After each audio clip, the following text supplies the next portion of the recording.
Hello everyone, welcome back to my channel. Today we are going to prepare young pork intestine BBQ. So now I tell you ingredients. Today we have pork intestine 2 kg, okra, carrot, chili, lime, lemongrass, galangal,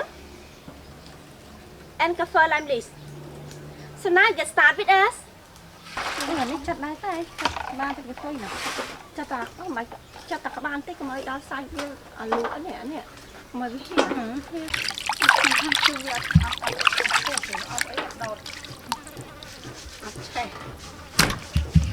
Ở tết chung họ xanh.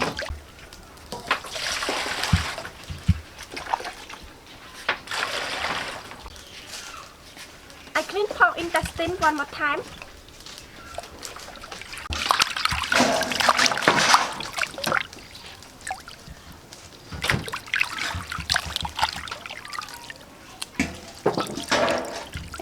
Bay tận này kề này, mưa rò ngày này, mày đừng bị chết,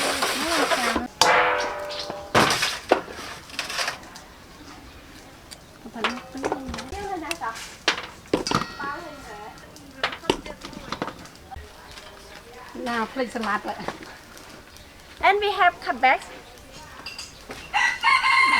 liêng hả rồi, đây này.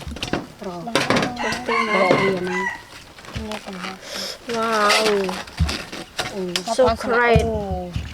Còn hiện tam nhóm chết lo mà lắng nó không mấy chừng. cái đi. Ăn lo nó là kim mi thôn nào. Tắm kì.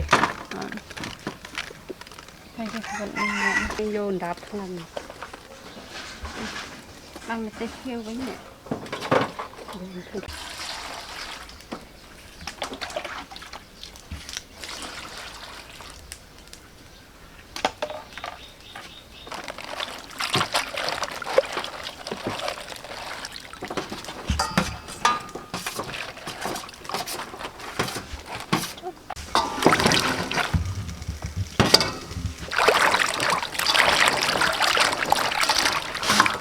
Chi đó hay không này?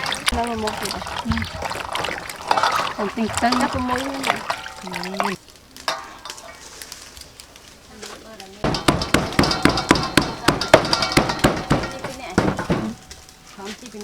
Chi rồi.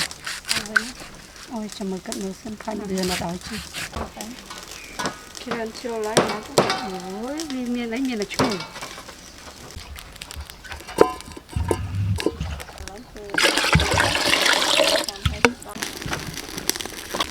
Galangal, kaffir lime leaves and lemongrass. Ui, đặt cái gì?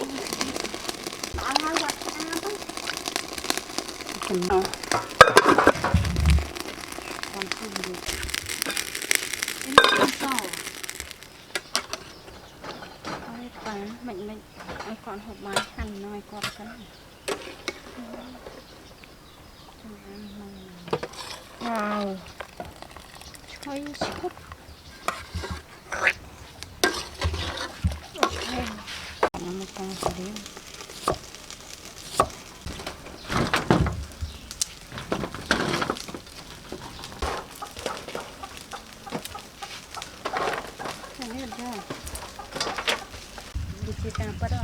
Garlic and chili.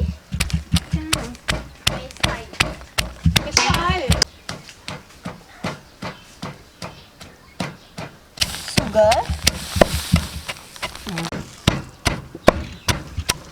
Bật cấy scorpion ngành này. Pizza. Bánh bóc lăng mọt mà Lime.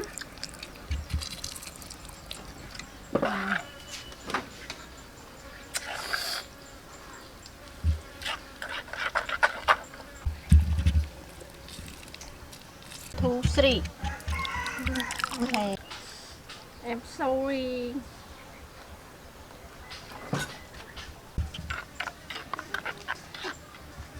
Tụi do ní mất tụi. Có mai nó một ạ. Tọp chú. Thế con bèn nhồng. หลับโรงพยาบาลมวยนะงง คำก็เคยบ้านนั่นเอง จังมันอยู่ยังสักจังมันอยู่มันจะกองซ้ำสักตั้งเราไปผังมัดโชว์จัดหรอกอันนั้นยกกามาหลวงสมให้ทวง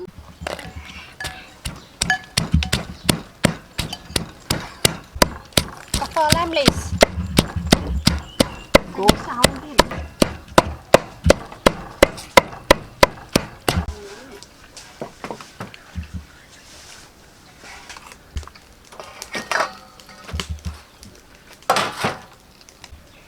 chili garlic and sugar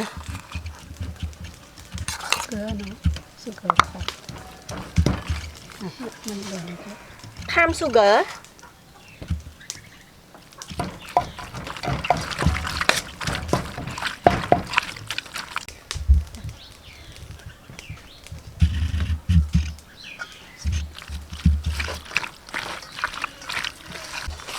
chicken powder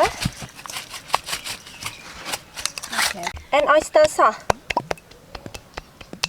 เอาเนาะเห็ดน้อยนึง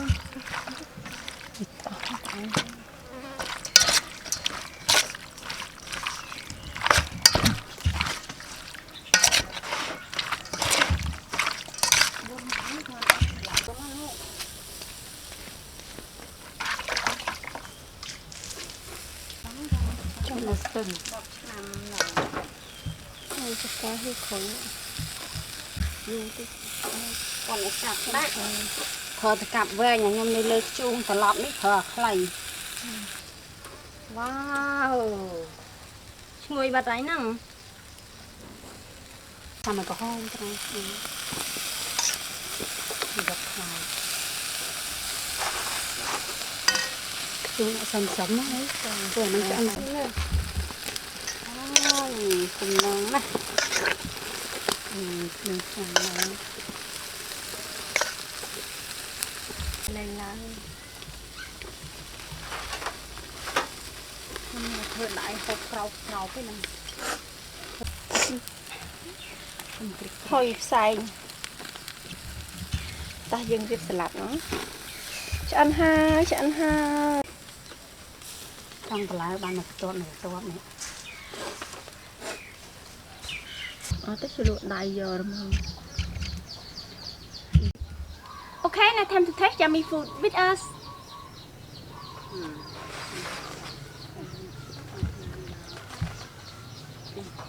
thấy chứ salad này thì nó mình có cục củ bay nó nè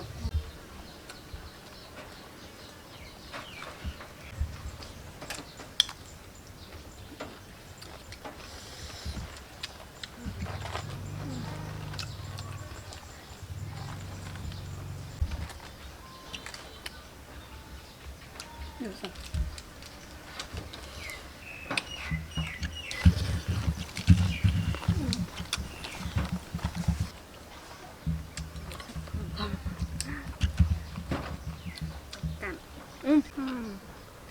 Sai nó nên tiếng sòng à.